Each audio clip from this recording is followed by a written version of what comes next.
What's up? Welcome back to Nostalgia. Dave here with another pod. What's going on in pop culture right now? Great week this week. A lot of important things here.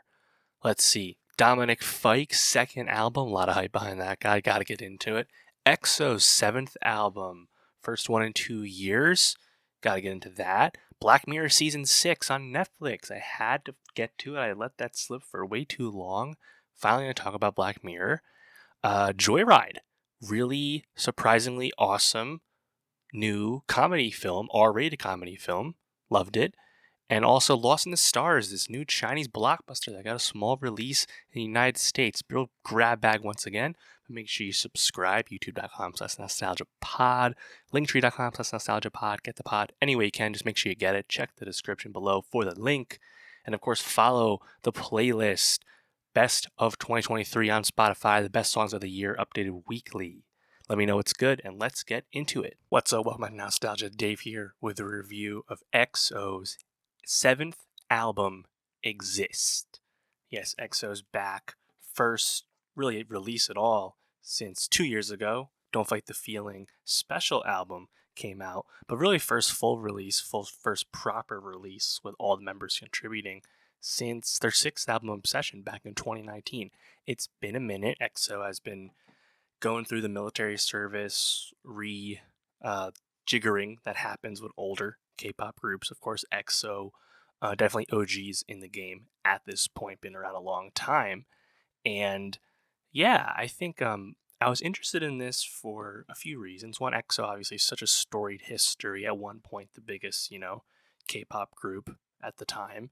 And also very recently, EXO has been the subject of a lot of controversy with SM Entertainment, of course, the, big label that they are one of the stalwarts of, been there their whole career.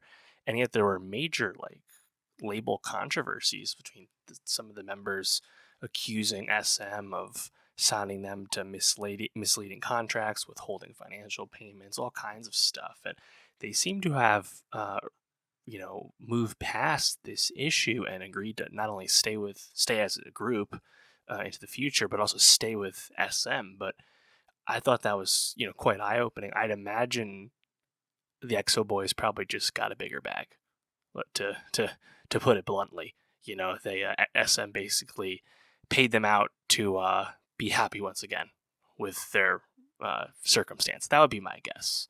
But yeah, I think EXO fans, they've been wanting something like full with everyone involved for quite some time. And despite all that, Kai, one of the biggest, most important members of EXO, who's had quite the solo run lately, Kai is not able to promote this album because he was called to Korean military service rather abruptly recently due to, I guess, some new changes with the law. So even though Kai contributed to the record, he won't be able to perform it and promote it. So EXO is still not truly back together in the public eye until, I guess, the next release. And we'll see how that Kai, hiatus,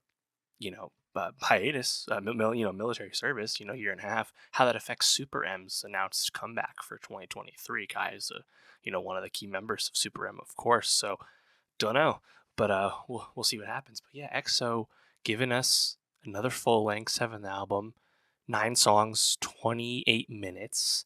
And I thought this was okay. I think I was a bit underwhelmed with the title track Cream Soda. I thought it was fine. It's smooth singing, nice harmony on the chorus, but it just doesn't really grab me. When you think of the K-pop title track, the song that gets the music video to launch a release, I want something a bit bigger and grander. I just didn't quite get that here, even though I think the singing is pretty nice. Track 2, Regret It. I think it's really fun up-tempo beat. The drum kit sounds cool. I like the sung chorus, but again, doesn't really wow me per se. I think Hear Me Out's probably my favorite song on the record. It's kind of like a bop, but it's like a soft bop. It's not like a massive track. I actually really like how catchy it is while still not being like a super flashy song. I love the harmonies that the members have singing, the back and forth vocally. I just think that one's really fun. But to that point, those first 3 songs, that's like all like singing vocals, and then Private Party track 4 is where you really get the first bout of hip hop. I think the flow on that song, both rap verses sound awesome, but the singing, I just liked it a bit less. I just don't think it really grabs me per se, even if it kind of feels like a more like modern hip hop song that you get from K-pop these days. EXO been around a long time, have that ability to evolve, and obviously they had their EDM dalliance, EDM dalliance relatively recently. So they've kind of jumped around a lot of production. I think just in general on Exist, the production is uh, quieter. It's not as flashy or showy, which I guess in a sense sets EXO apart from a lot of the releases we get right now, which are very loud and noisy. The Stray Kids album certainly is not. And I think that depends what you're looking for with the release. No Makeup, I thought the singing was really great on that one. It sounded awesome, but man, that's a questionable message, man. I think we men need to remember that telling a girl that you like them with no makeup on and they should take their makeup off. Uh, Girls aren't wearing makeup for you, my guy. They're wearing makeup for themselves. Let them do what they want to do. Annoying message, and maybe they said as much in the verses. I don't speak Korean, but I don't think they did. So that one was like a bit off-putting, even though it sounds pretty good. I think Love Fool sounded nice. Another Day, nice mix of singing and rap once again. But I don't know, like 2 years ago we got Don't Fight the Feeling, which despite it being like a special like release from EXO, I thought the Don't Fight the Feeling title track was incredibly catchy. I don't think anything really matches that on Exist, which I don't know. I mean, a lot of people have been loving the Kai solo work the past few years. I think EXO fans are going to ask for more and probably get some more, and we'll see what happens. But I think what's really cool about this time we're in is just like the Shiny album that we just got. This EXO album like did great commercially in Korea, like the fastest to 1 million sales EXO's ever done, just like Shiny did 2 weeks ago. It's just really cool, and I think it's clearly a demarcation point in the K-pop industry where you're seeing older groups being as commercially viable as they've ever been. And I think that speaks to just the dominance of the K-pop machine in the culture of Asia, but also here in the West. Obviously, we know that. But also, I think like rappers like being older in the game has never been more viable or never been more accepted, and I think that's just kind of cool to see that level of success. But yeah, let me know, how did you feel about EXO's Exist? Did you like this more or less than Don't Fight the Feeling? What do you want to hear next from EXO once Kai is back from the military service? And for more music reviews, more K-pop reviews, subscribe, and I'll see you next time. What's up? Welcome back to Nostalgia. Dave here with a review of Dominic Fike's second album, Sunburn. This is an album I had been hotly anticipating because I think I've been invested in the Dominic Fike hype machine for a few years at this point. Dominic Fike has been tapped to be a pop star for a while now, and his last album, What Could Possibly Go Wrong, from 2020, I think was a bit underwhelming because it didn't quite hit that hype. But I still think overall he is an artist to be incredibly invested in and definitely has the star potential. And I think Sunburn, album 2, is a huge step forward for Dom as an artist. And he's someone I'm just really interested in. I think there's a lot of songs here that I quite enjoy. If you think about like the Dominic Fike career trajectory to this point, people know 3 Nights at this point, 850 million streams on Spotify.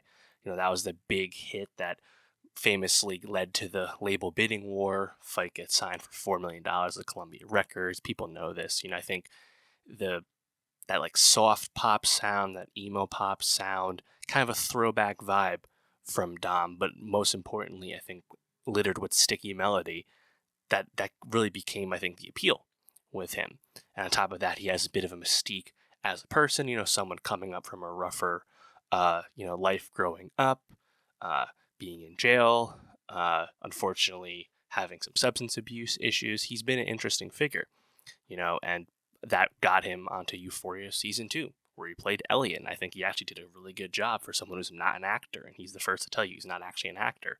But he felt that he could play Elliot because it wasn't that different from his real life. And now it's come out that Dom went to rehab for several months and had issues with Euphoria. He was almost fired off the set for being high all the time, and they actually had to use takes where he was under the influence, unfortunately, And now to get an album like Sunburn, it's, I think, really interesting because it's really like memoiristic. It's like super specific about Dom's life, and because of what we already know about it, it's a quite interesting and unique story thus far.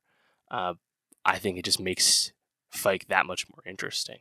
So just kind of going into the record, you had that song Mona Lisa, which is on the track list. That actually came out as like a promo single for the Spider-Verse soundtrack this year.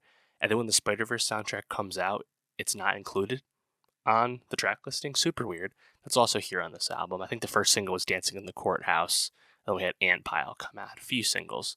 And I'll be honest, those singles didn't quite grab me as much. And it left me like a tad, underwhelmed, like going in. If I think about the first album, that was an album that I thought was just a bit up and down overall.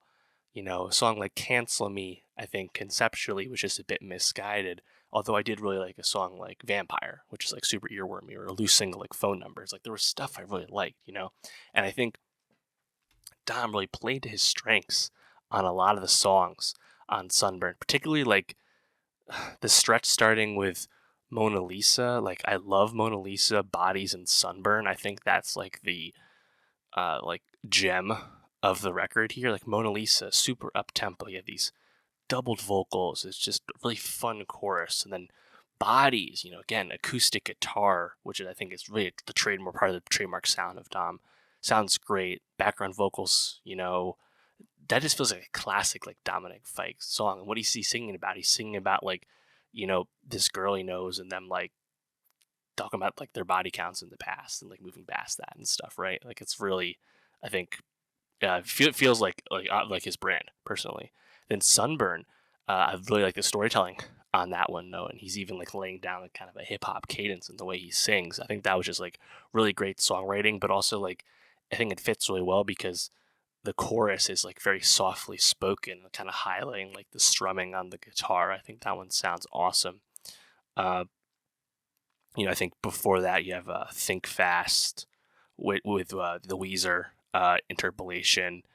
Really like the way that song builds. Again, starts out very acoustic, but then gets a bit louder and bigger as it progresses. That's fun. 7 Hours, I love how the bass sounds on that one. 4x4 is kind of interesting because he like really slows it down there, and then leading into Frisky, where I think Dom's like vocals sound great and the acoustic melody is just awesome. Like that's just a really sticky song, and Dom just has a bit of natural vocal fry in the way he sings. He's openly talked about the fact that he kind of ruined his voice doing cocaine, that he doesn't do coke anymore, and he's comparing himself to like Julian Casablancas in terms of like the rasp he's kind of developing. But I think it sounds really awesome and unique on a song like Frisky. And then maybe the best songwriting of all on the whole record, which is already littered with storytelling about Dom's past, growing up in South Florida and then kind of struggling with his early bout with fame. You have the song Dark, where he like talks about becoming what his mom hates, his dad. And just a lot of like really poignant, matter-of-fact bars in Dark. I thought that was like really grabs you with the songwriting on that one. But I think just overall, like Sunburns is a lot closer to what I was envisioning when I think of like what kind of artist he is. And I think it's really great. And thankfully, Dom seems to be in a much soberer place at the moment. And, he's about to go on tour. He spoke to the first album. There's a lot of pressure with a very publicized record label deal, and also the fact that he was struggling with substances. Honestly, it came out pretty good for someone struggling with substances, and I think, again, that kind of speaks to just how naturally talented this guy is. Now Dom's about to go on tour, and he says he's going to bring recording equipment with him because he's actually working on multiple albums right now. So Sounds like my guy is very, I think, creatively focused and driven at the moment, which is awesome. But I mean, I think he's already in a really good place. As I said, I love the music, but just think about like the Coachella set he did earlier this spring. He had a really engaged crowd with him. I think he has a bit of like a heartthrobby, like bad boy vibe to him, right? We got that on Euphoria. So I think the star power train is kind of full steam ahead, and I'd be curious to see if he gets another like monster hit. Three Nights is obviously so big as like a debut single. It's really hard to match the highs of that. But he's had some big features. He was on the Justin Bieber album 2 years ago. Spider-Verse soundtrack's a big look. I think there's more to come on that front. The Billie Eilish co-sign from several years ago at this point certainly doesn't hurt. But yeah, we'll see if anything on Sunburn becomes a big hit. I'm not too sure if anything immediately grabs me, even though I like a bunch of the songs. I don't know if anything grabs me as like a big hit. Maybe something like Frisky, I guess, just for the vocals, but it's not exactly the type of pop music that is super, super mainstream at this very moment. Like Dom isn't doing any obvious, samples and remixing some kind of old song into a new pop song. He's not doing that. That's the number one trend these days. So the fact that he is, I think, more artistically focused on what he wants to make, probably better in the long run anyway. But we'll see if we get a big hit off Sunburn. But overall, it is a huge step forward for Dominic Fike as an artist. I'm incredibly invested in like what's next for him. I just think he is really talented, and what he's already given us has been quite intriguing. But let me know, how did you feel about Dominic Fike's second album, Sunburn? How did you like it compared to the first album? And for more music reviews, subscribe, and I'll see you next time. What's up? Welcome back to Nostalgia. Dave here with a review of Joyride, the new comedy film from Adele Lim, starring Ashley Park and Stephanie Hsu. I thought Joyride was a blast. I've really liked it, and we don't really get studio comedies, especially R-rated ones such as Joyride. We don't get these movies all that often, so it's like really great when you do get them, and they're awesome. And I thought Joyride was a blast. Adele Lim, this is her first film that she's directed, but of course she is one of the screenwriters on Crazy Rich Asians, as well as Raya and the Last Dragon. So a nice, I think, career progression to get to this point, to helm a studio comedy, which is, again, like, you don't get these that often. These comedies have largely been moved to streaming. The box office returns are definitely lower for studio comedies these days. But shout out Adele Lim for pulling this off. And yeah, this is an R-rated, raunchy studio comedy in the vein of movies that are kind of old now, stuff like The Hangover and Bridesmaids and Girls Trip. These are not new movies. And Joyride, I think, does a few things that I think are really cool, but more than anything, I think giving you that kind of raunchy R-rated comedy with Asian women as your protagonists, it kind of reminds you of what Bridesmaids did post-Hangover, in terms of, hey, women can be gross too, and Girls Trip. Similarly, we're like, hey, black women can do this too. Here we go. Asian women doing the same thing. It's like, it seems simple, but you haven't really had a movie like this come out. And thankfully, I think it's pretty good. Your lead is played by Ashley Park, who I think everyone's kind of been a fan of for a while, but she hasn't really had like a true like lead role. She's a supporting character in Emily in Paris and Beef earlier this year, but she's like a true lead this time. And pairing her, I think, quite wisely with someone who's super hot right now, which of course would be Stephanie Hsu, hot off a supporting actress nomination at the Oscars for Everything Everywhere All at Once. That's great, great, I think, combo right there. And our group is kind of filled out there with Sherry Cola, who's a stand-up comic, and Sabrina Wu, who is like a comedy writer. And that's kind of like our four leads. And overall, I think it has like a really great premise. It's a really solid hook. You have Ashley Park's character, Audrey, who is this adopted person. She has white parents, and she befriended Sherry Cola's character, Lola, as a child because they're like the only two, Asian girls in town in this like Seattle suburb. And while Audrey is adopted by white parents, Lola is still much more in touch with her Chinese roots, from a Chinese family, speaks Mandarin, has connections back to her family in China. So they're very different. Also, Audrey is a really successful person at a law firm, whereas Lola is a bit more of like a free spirit artist type person. So they seem very different, almost like a friendship out of convenience, out of, obligation in the past. And Audrey is set to go to China to close this deal for her firm. Um, and in the process, will be able to, make partner and progress in her career. And Audrey brings Lola with her because she needs a translator because she doesn't actually speak, Mandarin.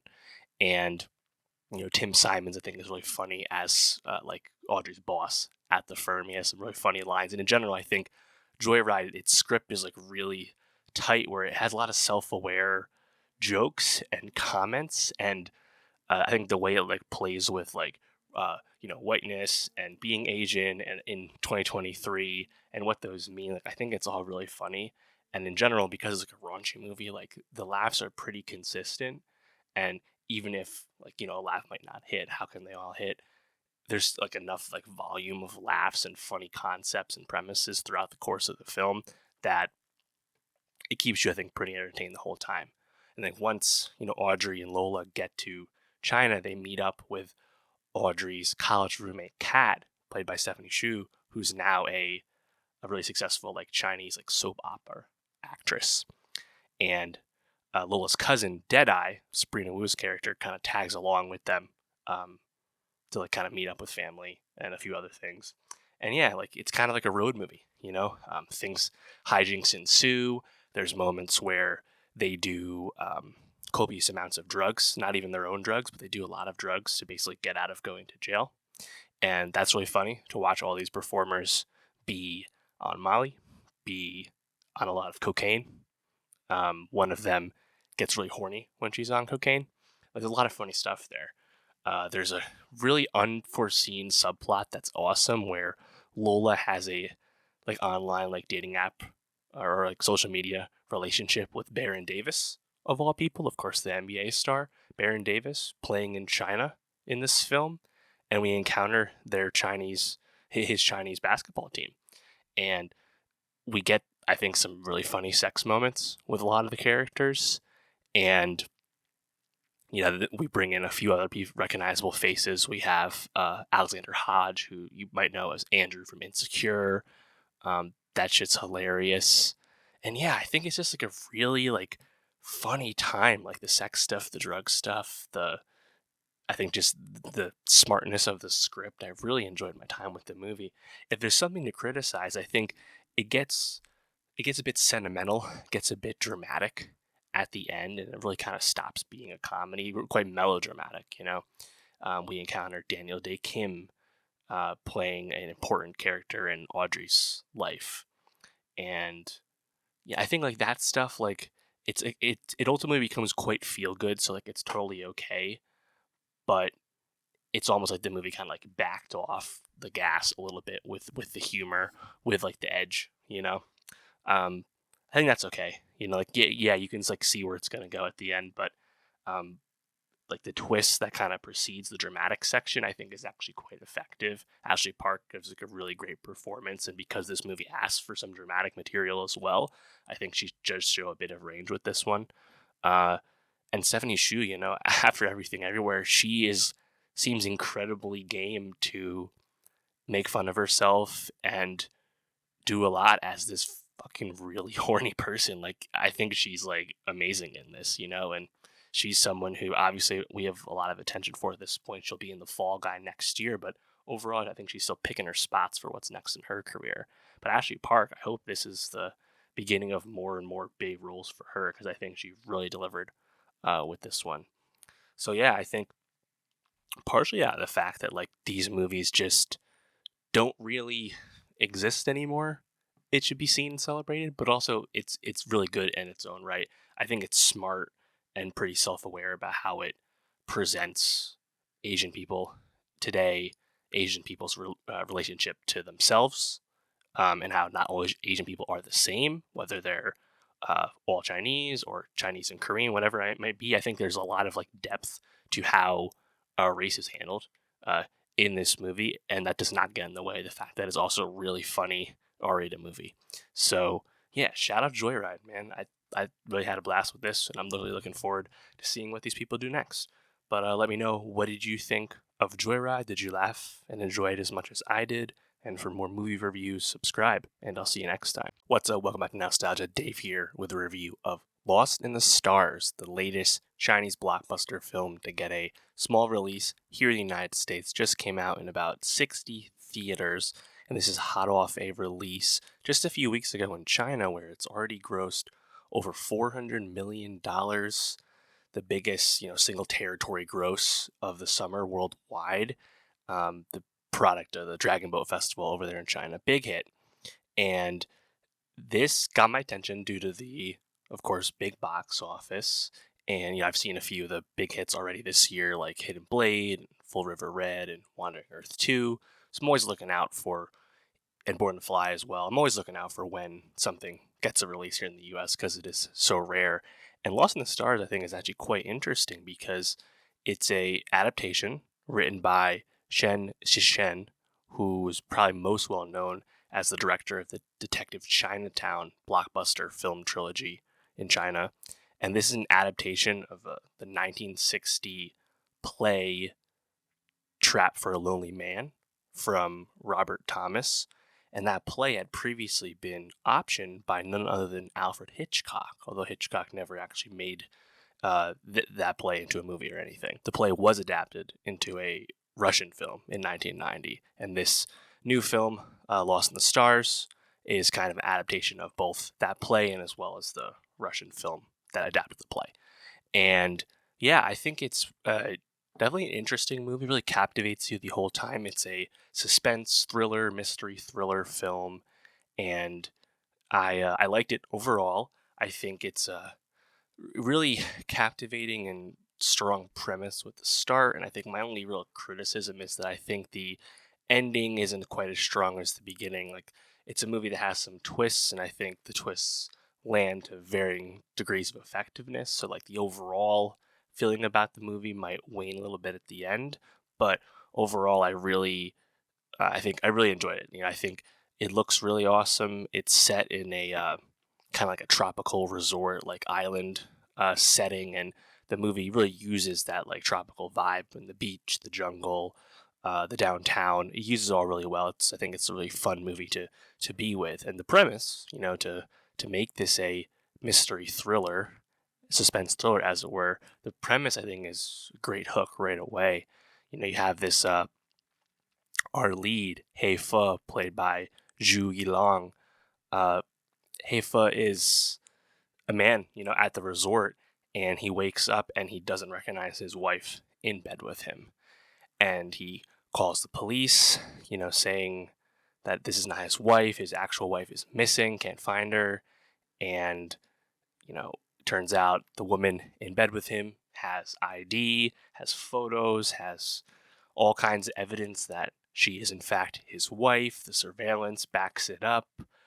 The police chop this up to his medication and just being delusional, things of that nature. And it really seems to be no one believes him that and it is actually like a psychotic episode, a mental break of some kind, and that he is not actually a grasp of reality. Well, if that was actually the case, of course we wouldn't have much of a movie, right? So quickly we progress, but I think it's a really good hook where like this our lead, like no one believes him and it feels like all is lost, and he encounters and really approaches this like hotshot attorney lawyer character, Chen Mai, played by Nini, who's probably the most famous actor in the film here. And Chen Mai believes him, and she's this really successful, has a perceptive nature to things, and she starts to uncover, and quickly it's presented to the audience and presented to He Fe that like his wife seemingly had her identity stolen and perhaps had been, sent into sex trafficking of some kind, or maybe she's been killed. But it seems like this nefarious group, whoever's behind this, has replaced He Fe's wife with this, imposter character to probably steal He Fe's assets and like take over all his wealth in his life. And I think that's like just a really interesting premise, really a lot to chew on. Definitely gives you a lot of fear if like that could happen because like the way it's presented in the movie, it's like there doesn't seem to be any outs. It seems really harrowing. And I think on top of that, the woman who's playing the imposter wife, played by Kei Huang, I think she is really great, really playing the part well. And I think that setup right there is I think really captivating as Heifa and Jen Mai are trying to like figure out like what they can do, how they can you know, uncover what's happened. That they don't trust the police. Maybe the police are in on it. There's a mole, things of that nature, and there's some chase sequences. There's one moment where it's a car chase, and I think they do a really good job of hiding the fact that it wasn't really filmed as like an intense high speed chase because they use like a drone and the drone whips across the road and stuff, and they speed things up to give you the illusion of it being like a high speed chase. It actually like kind of worked for being like an obvious like filmmaking trick. So yeah, I thought that whole part was fun. And I think really important about Lost in the Stars is that it layers in a lot of flashbacks about Heifa and his actual wife, who they're trying to find, Lee Zi, who's played by Janice Mann, and like you learn more and more about these characters, and more twist seems to come up as Chen Mai starts to surmise that maybe things in Heifa's past might be involved in the reason why these things are happening. I don't want to spoil like the twists to come because there's a few, and they're definitely big ones. I didn't foresee all of them, but like I think the fact that I was able to foresee like the last twist or two, um, maybe the plotting got a bit thin towards the back there, but overall, I think I was really captivated by it. There's this, I think, other element with Heifa and his actual wife, where they have this like uh, mutual affection for Van Gogh's Starry Starry Night, and that seems to be like this recurring motif in the film. I think that works like well enough because I think the flashbacks actually like really effective um, as a form of exposition and like adding to the story. Um, so yeah, I was into it. I think, like I said, like maybe it's a tad long as a film, but overall, I was pretty gripped by it, even if I didn't totally love the ending. But overall, I think it's definitely a really fun thriller. I mean, these types of movies generally, if you execute them pretty well, they are a good time. And that kind of mystery suspense thriller is just a great genre, and I think this is a really fun example of one. So I would definitely recommend it. Obviously, it's in very limited release here in the States, and eventually make its way to streaming, where I assume most people in the States would find it if they so choose. But I would definitely recommend it. I think it's been fun to get really a handful of Chinese releases in U.S. theaters. Again, I'm lucky to be in Boston where I can rely on those releases. And Lost in the Stars was like completely sold out this weekend in Boston when I saw it. I think it was literally like the only seats left were like the handicap reserve seats in my showing, like completely packed. And there were, I think, humor moments that landed with the crowd.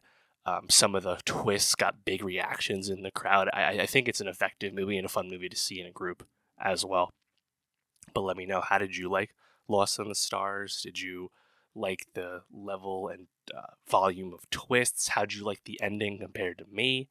And for more movie reviews, subscribe, and I'll see you next time. What's up, welcome back. Now it's down to Dave here with a review of Black Mirror Season 6 on Netflix. The first Black Mirror season since 2019. It's been a minute. 5 new episodes out from the Charlie Brooker series that, of course, originated on Channel 4 in the UK, has been with Netflix for several seasons. Now it's actually been on Netflix longer than it was on Channel 4 at this rate. And yeah, I think Black Mirror is a show that is, I think, really important for kind of paving the way for how the internet and like the negatives of technology and online life was portrayed on TV. Of course, with a science fiction bent more often than not, but also Black Mirror is really probably the biggest show to kind of cross over into the United States from the UK back when UK television was still a lot hard to access legally across the pond here. Think of a show like Broadchurch comes to mind as well. And Black Mirror really paved that way. And then when it got to Netflix, obviously it really took off. And then Netflix ends up buying the show. And, Charlie Brooker is still at the helm here, writing or co-writing every episode. And, I think Black Mirror is a show that I also like to think about in a very certain way where, because it's an anthology series, each individual episode is completely independent of the past. That requires a lot of creativity, and inevitably some things are going to hit and land better than others. But it's just an execution of cool ideas. And I think the Black Mirror phenomenon and like the colloquial term that has come to be with like, oh, that's like Black Mirror, like it's a lot more familiar and mainstream and commonplace to people these days, right? So like Black Mirror coming out today doesn't wow you or provoke you in the same way it might have, 10 years ago at this point. So we have to keep that in mind. And maybe to some that means Black Mirror is a bit long in the tooth, or Black Mirror's maybe served its purpose. I don't know. I thought Black Mirror season 6 was broadly very successful. Obviously some episodes work better than others, but to me it's still a show that makes me think and holds my attention. And I think some of these episodes might be a bit long, but like I'm into the premises. I really like what season 6 highlighted. And of course, because the show's been with Netflix for some time, you get some really high level actors involved. And that's always fun for sure. So yeah, in general I like Black Mirror season 6. And now I'll go into each individual episode now and I'll spoil each one. But I like Black Mirror season 6. I'd say I'd have it ahead of 5, and I don't think anything with season 6 holds up to like the absolute peak of the Netflix era of Black Mirror, which would be episodes like USS Callister and San Junipero and even something like Hang the DJ. I don't know if we have an episode on that level, but I still thought this was pretty good. And that's kind of all I can ask for an anthology series that's been around like 10 years, So I'm going to get into each individual episode and we'll take it episode by episode. All right, so episode 1 of season 6, Joan is Awful. This is the episode that's probably it has the most like famous actors in it, just like in terms of a volume question, starring Annie Murphy and Salma Hayek, but we also have Ayo Edebiri and Rob Delaney and small roles with Himesh Patel and a great Michael Cera appearance. And I think Joan is Awful is pretty cool for one thing, is really lampooning and on the nose, like parodying Netflix as like a tech overlord with Streamberry, as it's called in here, even mimicking the Netflix logo, the Netflix like sound when you play something. Really funny to like bite the hand that feeds you on Black Mirror's part, because again it's owned by Netflix. That was pretty amusing. But this is, I think, a really fun concept because this is, I think, really topical, right? It's about like artificial intelligence using your life story, your life history, the current events that you take part in, and using that to make content, make entertainment, make television without your express written consent, or the fact that you didn't, the famous, you didn't like read the terms and conditions when you signed up kind of thing. Like it's like vaguely like believable as something that could really happen, and I think it's just executed on really well. Annie Murphy gives a really committed performance, and then when Salma Hayek kind of comes in, I think it's quite fun. But also there's like the whole premise of like Annie Murphy's character Joan's life is being very quickly dramatized on TV as portrayed by Salma Hayek playing Joan. Like that was like really funny and mind-blowing. And then like this is another episode that like kind of ends in like a simulation type thing where we learn about like Source Joan, and actually has a bit of a happy ending. But I thought this one was, I think, really really engaging for sure. I think my favorite episode though would be episode 2, Loch Henry, which is set in kind of like rural Scotland, with Samuel Blenkin as the lead, someone I hadn't seen before. His girlfriend played by Mihail Harold, of course, who I love from Industry and other things. And then Daniel Portman, his local friend, aka Podger Payne from Game of Thrones. And this one was really cool because it starts off so simple and like normal. It's just like this couple's trying to make a documentary film, and what was I think cool about this episode is it kind of feels like old school Black Mirror, like Channel 4 era Black Mirror, where it's not as overtly science fiction, but it's more about like how this situation would affect you psychologically. And um, as you probably can imagine, it's Black Mirror, so usually that is existential dread where we end up. But someone uncovering a true crime story beyond what they expected when trying to film a documentary, and then feeling the absolute loss when you are in fact the subject of that documentary and everything you thought you had is now gone, even though you're being acclaimed and celebrated for this piece of art you've created, but it feels absolutely meaningless to you. Like, I think the way this episode builds and sets itself up before you get the really good twist that contributes to the lead character's direct connection to the subject of the doc.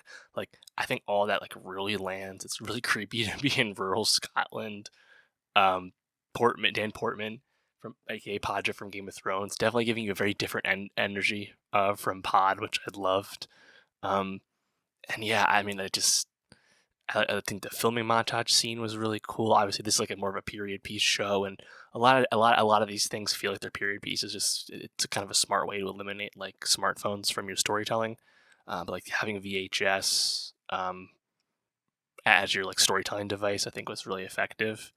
But yeah, just like after the twist, just like the devastation ending on that Oscar mask and what the mask means to our lead character. And despite the fact that his friend's bar is being revitalized by this increase in tourism interest, man, I just think like the psychological trauma that's like really executed on well in that episode. I think Lock Henry's definitely my favorite, just by the fact that it makes you feel like fucking shit. But yeah, really reminiscent of some early Black Mirror to me. Episode 3 is Beyond the Sea. This one's quite long.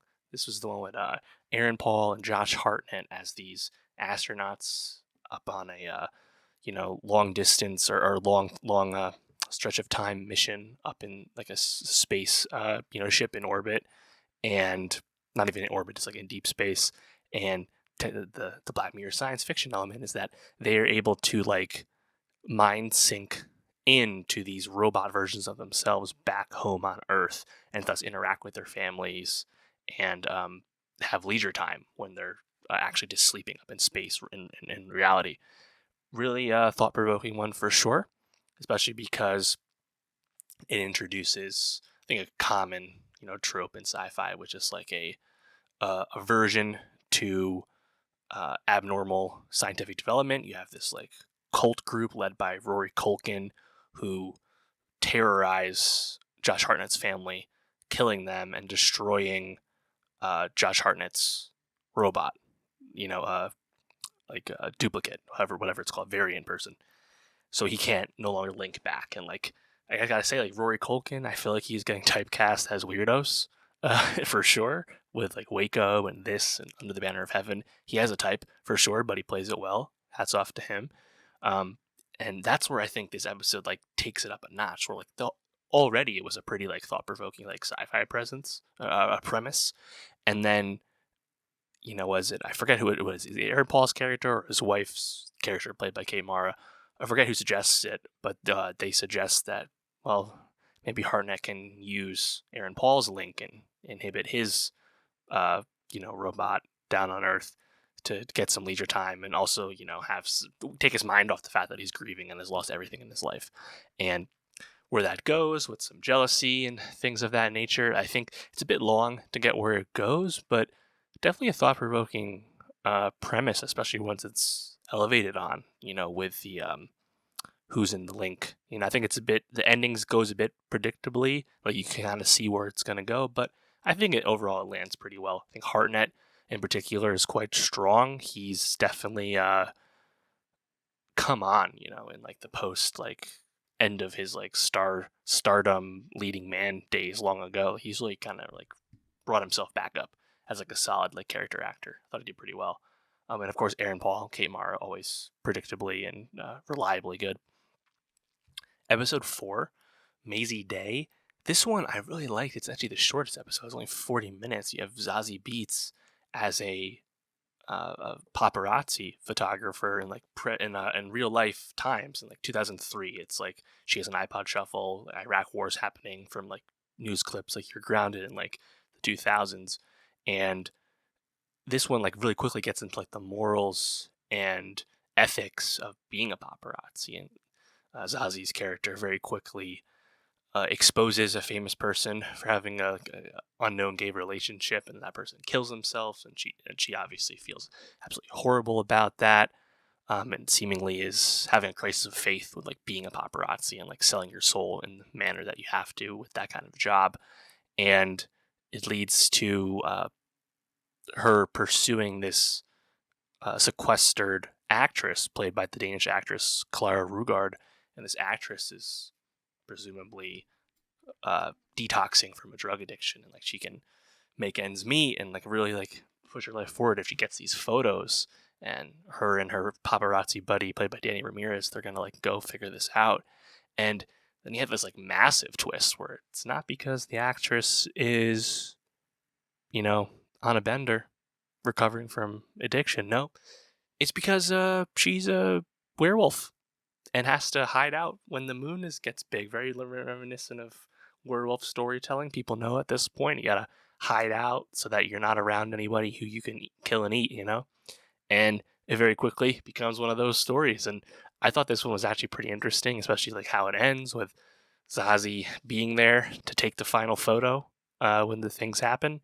But maybe could have used a bit more meat on the bone, but I thought the bare bones premise of this, as you were, was still pretty intriguing, and just like I like that Black Mirror with season 6 has like slightly diversified like what it means to be a Black Mirror episode. Like I think Black Mirror being more grounded in like recognizable reality, even though of course this includes a werewolf, but like recognizable reality in an episode like Maisie Day or Lock Henry, where it doesn't have to be so overtly science fiction to really, I think, grab you and fit the mold. Think of an episode back in the day like White Bear, for example. So yeah, Maisie Day, still pretty solid. And then the last one was Demon 79, another longer episode. The star is Anjana Vasan from We Are Lady Parts, plays Nita, this woman at a shoe shop in the UK. And again, we're grounded in like recognizable time. This is like the turn of the 80s in the UK when the National Front is very big. A lot of racist dog whistling and discrimination against immigrants in the United Kingdom on the part of white British people. And this episode has Nita encounter a talisman in the basement of her job where she encounters this demon played by Papa Asidu, who people will remember from I May Destroy You. He was great on that show. And the demon says that Nita has to kill 3 people in 3 days to prevent the end of the world. And it's like, wow, that's a Black Mirror classic, right? Huge sci-fi thing. Little demon manifested as an actor we know. And then you have to be with Nita as she goes through her journey here, and including killing people she doesn't intend to kill, and having this back and forth with the demon, who even he is kind of new to the situation, just like Nita obviously is. It takes a while, I think, to conclude, but it's a pretty fun, like, more overtly like sci-fi ride, and ends in a pseudo happy way, at least for Nita. So yeah, that one's kind of fun. And yeah, that's Black Mirror season 6. Like 5 episodes, all with the, I think, very merits. You know, like I can't remember the last time I saw a Black Mirror episode. I was like, wow, that was just really bad. I really missed the mark. Like obviously, people have their favorites and least favorites when it comes to the series. How can you not win it with an anthology? But I just think it's always interesting and fun to think about each individual episode on its own merits, and that's pretty cool. And I'd imagine if we get a season 7, it'll not be for a long time, just because we had a long time between season 5 and 6, and that was not just because of the pandemic. It was kind of always planned out that way. And who knows, maybe we'll get more like genre pushing, form pushing things with Black Mirror. The way, of course, we got the film Bandersnatch, which people remember was like a choose your own adventure type story. Who knows if there's something else that Black Mirror can tell us in that regard? But yeah, I think it's still a commendable show and always worth your time. But let me know, how did you feel about that Mirror season 6? How did you compare it to past seasons? What was your favorite episode in season 6? What was your least favorite episode in season 6? I would say my favorite was Lock Henry, and my least favorite was hard to say. I like them all for different reasons. I would say my least favorite is probably Beyond the Sea or Demon 79, but not because I didn't like it. But yeah, let me know how you're feeling about the series. And for more TV reviews, subscribe, and I'll see you next time. All right, that's going to do it for the pod this week. Next week, it's time. We made it. Mission Impossible 7, Mission Impossible Dead Reckoning Part 1. Tom Cruise, our cinema king, is back to save us. Can't wait. Also, I'll talk the Emmy nominations when they come out, as well as What We Do in the Shadows, back once again to make us laugh. Some more music, some other stuff. Let's go. Subscribe, youtube.com/nostalgiapod, linktree.com/nostalgiapod. Get the links, get the pod, do the things. Check the link below for the best of 2023 Spotify playlist, best songs of the year. Let me know what's good, and I'll see you next week.